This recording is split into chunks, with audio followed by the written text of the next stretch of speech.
జీవితంలో తప్పకుండా ఏవి దానం చెయ్యడానికి ప్రయత్నం చెయ్యాలో వాటిని మూడిటిని చెప్తున్నారు. అందుకని తుల్య నామాని దేయాని, ఈ మూడు నీ జీవితంలో తప్పకుండా ఒక్కసారైనా ఇచ్చానా లేదా చూసుకో. అందులో మొట్టమొదటిది గోవు.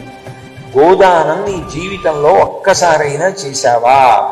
సంకల్పంతో శశాస్త్రీయంగా గోదానం చేసిన వాడవైతే నీ జీవుడు రక్షింపబడతాడు. ఇహము పరము రెండూ కలుగుతాయి. మహాభారతంలోనే నాచికేతోపాఖ్యానం అని వస్తుంది. అందులో గోలోక వర్ణనము అని ఉంటుంది.